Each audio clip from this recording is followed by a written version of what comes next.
O Dom da História, uma fábula sobre o que é suficiente. Clarissa Pinkola Estes, adaptação. Entre o meu povo, as perguntas costumam ser respondidas através de histórias, uma seguida da outra. E sem que a gente perceba, nossas perguntas são respondidas através daquelas histórias. Contam também que as histórias são como bálsamos medicinais, que vão lá naquelas feridas que outras palavras não conseguem chegar.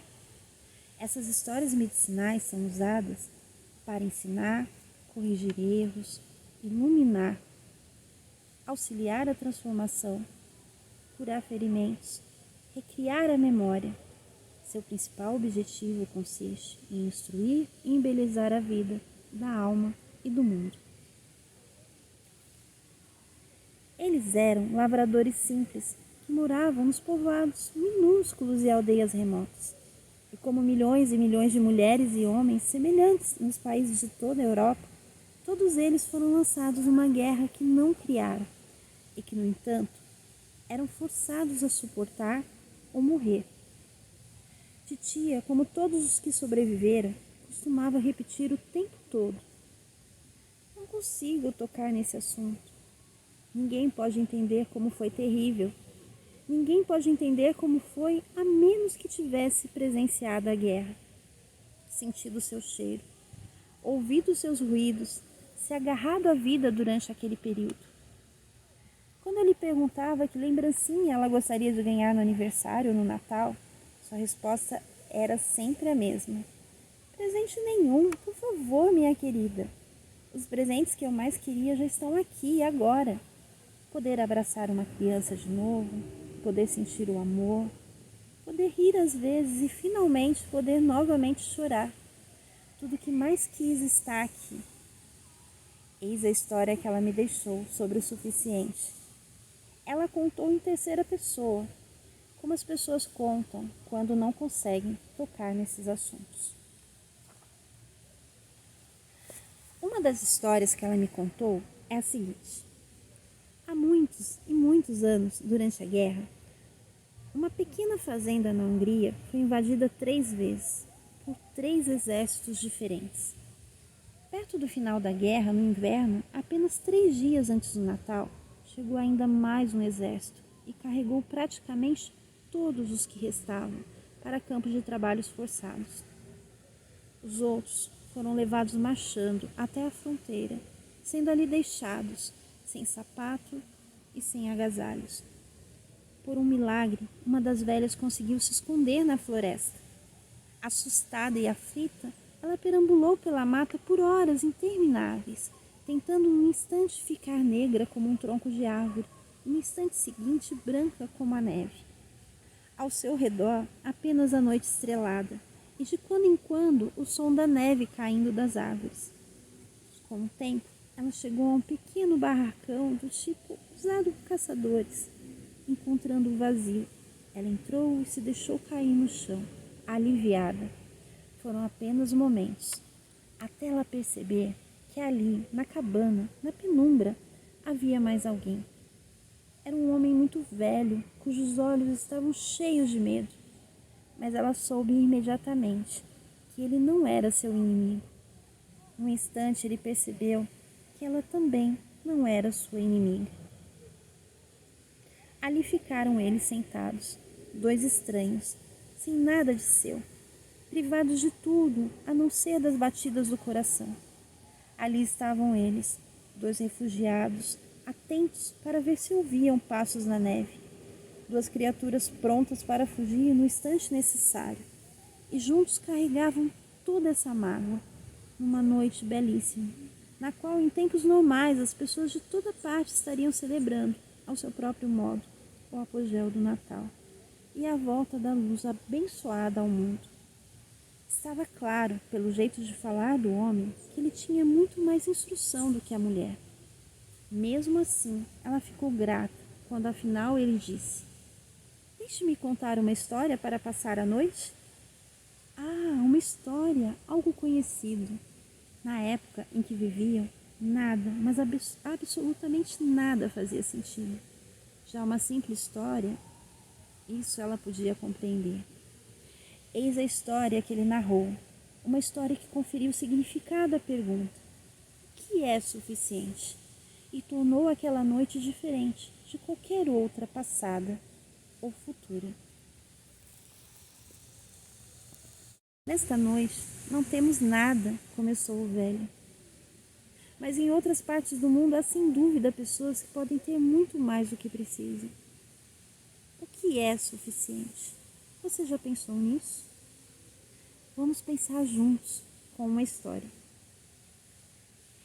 Era uma vez, há muito tempo, na época em que nossos abençoados avós ainda viviam, uma moça pobre, porém linda, que era casada com um rapaz igualmente pobre e bonito. Estava chegando a época natalina, quando é costume a troca de presentes. Os jovens enfrentavam grande falta de dinheiro, pois uma guerra que graçava havia muitos anos acabava de esmorecer. Todos os carneiros haviam sido abatidos pelos soldados, para que a carne lhes fosse retirada. Portanto, não havia lã nenhuma com a qual fazer fio. Sem fio não havia como tecer. Sem tear não havia tecido e, portanto, nenhum traje de inverno para substituir as roupas andrajosas. Quando podiam, as pessoas retalhavam 2 pares de sapatos para fazer um único par de dar pena. Todo mundo usava todos os suéteres e coletes esfarrapados que tinha. Então, como costuma acontecer quando a pior parte da guerra passou, as pessoas começaram a voltar ao que restava das suas casas. Algumas das lavradoras começaram a consertar arados. Outras cortavam e sacudiam as plantas mortas à procura de sementes. O alfaiate implorava por alguns retalhos de pano para começar a costurar de novo e vendia nas ruas seus coletes e seus casacos feitos de retalhos. O padeiro moía à mão qualquer grão que pudesse cultivar em vasos quebrados na janela e depois moldava habilmente pãezinhos minúsculos que vendia na porta da frente da sua casa. E aos poucos pessoas com a mente voltada para o comércio começaram a conseguir um pequeno sustento com a venda de pequenas enharias, enquanto agradeciam pelo fato de que, por maiores que fossem os males da guerra, ela não havia conseguido apagar o sol. E assim seguia a vida na aldeia. Embora sem abundância, por toda parte ressurgiam sinais mais simples da vida nova. E as pessoas tomavam enorme cuidado para proteger tudo que fosse frágil ou jovem. Era assim que viviam a linda moça e o belo rapaz.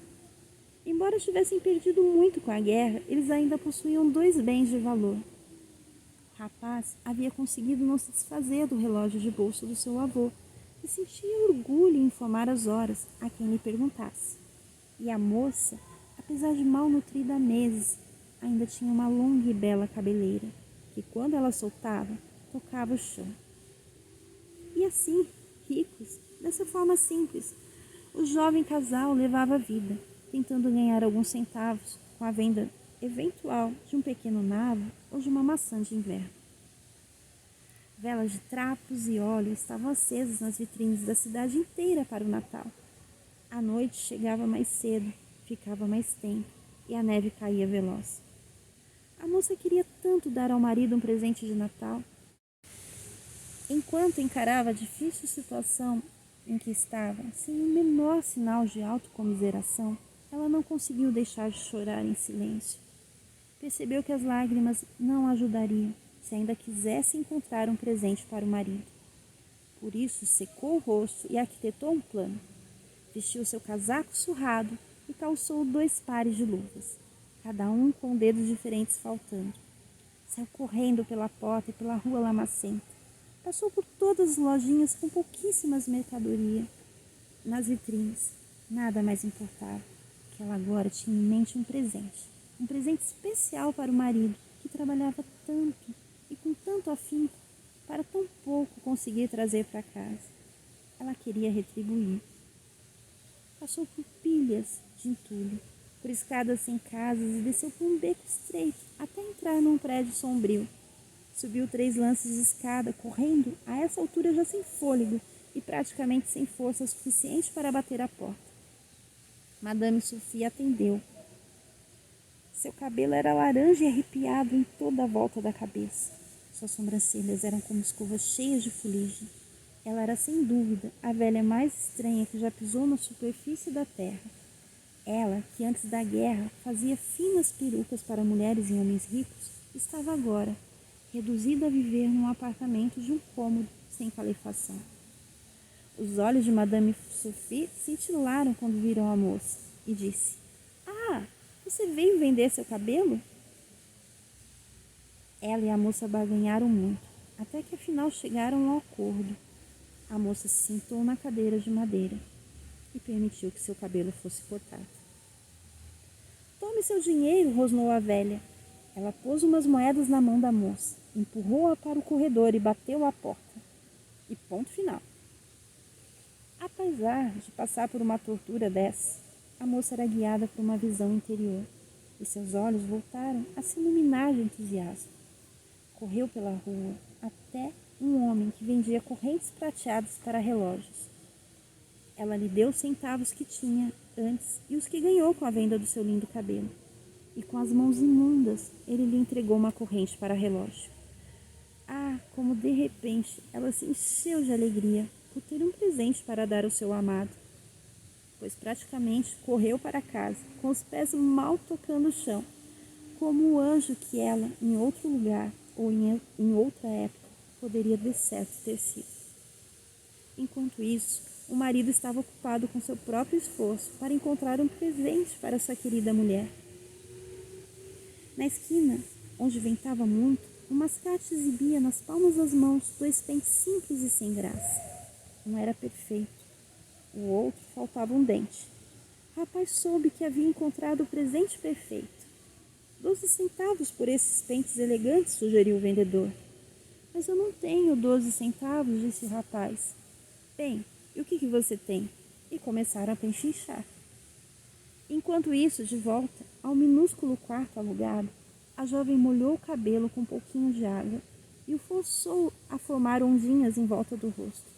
Sentou-se então para esperar o marido. Que ele ainda me ache bonita, assim mesmo, sussurrava ela. Logo ela ouviu seus passos na escada. Ele entrou apressado, pobre criatura, magro como um poste, com o nariz vermelho e os dedos congelados. E ali na soleira, ele parou, petrificado, olhando perplexo para a mulher. A mulher nervosa falou: "Ai, você não gostou do meu cabelo, meu marido? Você não gostou?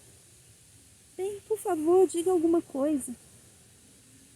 "Para dizer a verdade, eu o cortei, para com isso conseguir algo de bom para você. Por favor, meu amado, diga alguma coisa." O rapaz estava dilacerado entre a dor e o riso, mas afinal o humor o dominou. "Minha querida", disse ele, dando-lhe um abraço, "aqui está o seu presente de Natal." Do bolso ele tirou os pence. Por um instante, o rosto dela se iluminou. Depois, todas as suas feições se entristeceram e ela irrompeu em lágrimas, praticamente uivando de dor. "Meu amor", ele a consolava, "seu cabelo vai voltar a crescer um dia e esses pentes ficarão maravilhosos. Não vamos nos entristecer." "Está bem então", controlou-se ela. Sua felicidade voltou quando ela mostrou o presente que tinha para ele. "E este aqui é o seu presente, meu marido." E na palma da sua mão estava a corrente nua, seu presente obtido com sacrifício para ele. "Ah", protestou ele, começando de um salto a andar de um lado para o outro. "Você sabe que vendi meu relógio para comprar seus pentes?" "Você vendeu? Vendeu?" exclamou ela. "Vendi", gritou ele. Eles se abraçaram, riram e choraram juntos, fazendo promessas mútuas de que o futuro seria melhor. Sem dúvida, era só esperar para ver. Pois vejam só, embora haja quem possa dizer que esses 2 jovens foram tolos e imprudentes, eles eram de fato como os reis magos. No fundo, aquilo que eles traziam no coração tinha mais valor: seu desejo e sua devoção. E o jovem casal, neste caso, como os reis magos, também foram sábios, pois deram o mais precioso de todos os presentes possíveis: deram seu amor mais verdadeiro um ao outro, e ele foi o suficiente. E com essas palavras, o velho, aquele do início da história, que era pouco mais do que um feixe de ossos, terminou sua história. Ali na cabana, com suas palavras, tornaram menos sós e menos temerosos a solidão e o medo que cada um daqueles velhos sentia. Não porque o motivo do medo tivesse como que por mágica sido eliminado, mas porque a história lhes proporcionou força. Ali ficaram eles sentados, o velho e a velha, naquela cabana, naquela noite da época natalina. E os dois sorriram com tristeza, pois as tradições das duas culturas exigiam presentes. E ali estavam eles, sem absolutamente nada a dar a ninguém. Ficaram sentados, em silêncio, até que de repente as seguintes palavras saltaram do coração da velha. Já sei, vou lhe dar de presente o céu acima de nós. E ela pôde ver que alguma coisa tocava o coração do homem, pois ele fechou os olhos por algum tempo, respirou fundo, abriu os olhos de novo e olhou direto para ela para responder. Sinto-me honrado por receber esse presente. E a velha imaginou que ele não fosse dizer mais nada. Então, subitamente, ele voltou a falar. E em troca, eu lhe dou o presente das estrelas lá em cima. Eu também me sinto honrada, disse ela, e continuaram sentados, compartilhando a dor, uma alegria cada vez mais profunda e a contemplação. As palavras voltaram a correr para sua boca, sem que ela soubesse de onde vinham. E eu lhe retribuo sua gentileza, dando-lhe o presente da lua nesta noite. Ele permaneceu em silêncio por muito tempo mesmo. Estava procurando no céu mais alguma coisa para dar, mas não restava nada, pois eles haviam dado tudo que podia ser visto no céu noturno. Ficaram assim, sentados em silêncio total. Afinal, ocorreu-lhe a ideia. Ah, agora compreendo. Eu retribuo sua delicadeza, dando-lhe a história que acabei de contar. Guarde-a bem, leve-a para fora desse bosque com excelente estado de saúde. E os dois fizeram que sim, pois sabiam que uma história forte, talvez, mais do que qualquer outra coisa, poderia iluminar as florestas e campos escuros que teriam pela frente. Naquela cabana, naquela noite, naquele bosque, eles ousaram relembrar o passado, dias de alegria, de luz de velas, comida fumegante, rostos amigos, braços nos ombros, a música de violinos, a dança e as crianças de bochechas rosadas. Eles recorreram ao carinho dos presentes dados, certos, pelo menos naquela hora, e talvez para sempre, de haver razão para se acreditar na bondade essencial dos seres humanos. Talvez fosse o avental que ela tenha dado para cobrir a pobre cabeça, pois, como a moça da história, a velha tinha muito mais cabelos do que o velho. Ou talvez fosse porque as estrelas e a lua lhe houvessem tornado seu grande marcador do tempo, como o relógio do rapaz na história. Ou podia ser porque as trilhas pelas quais seguiam se entendiam à sua frente como correntes prateadas. Ou talvez ainda porque eles poderiam um dia conseguir esperar ansiosamente pelo crescimento de algo seu que no passado havia sido belo e livre. Qualquer que fosse a razão, e talvez por milhares de razões que eles não poderiam compreender, nem eu, nem você, nem nenhum de nós jamais poderá compreender totalmente. Mas graças aos céus, por ter sido assim, porque foi o suficiente. E o que aconteceu com os velhos? De acordo com a minha tia querida, o velho e a velha chegaram ao acordo de que era mais seguro seguir cada um seu caminho.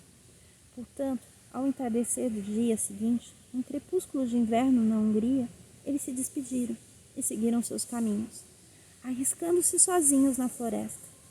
Como de tantos outros numa terra devastada, Seu destino estava nas mãos de Deus. E só isso que se sabe, pois eles nunca mais se viram. Quando eu era criança, queria sair à procura deles para confirmar que haviam sobrevivido. O que aconteceu com eles? Onde podem estar? Perguntava eu. Titi explicava que o velho era realmente uma pessoa especial, que talvez não morresse nunca, pois sem dúvida suas histórias o mantinham forte e cheio de vida, como as histórias que ela conhecia e mantinham vivo, e como as minhas fariam por mim. E a velha? Eu perguntava. Onde a velha pode estar? Titia ficava em silêncio e dizia: acho que ela ainda pode estar viva.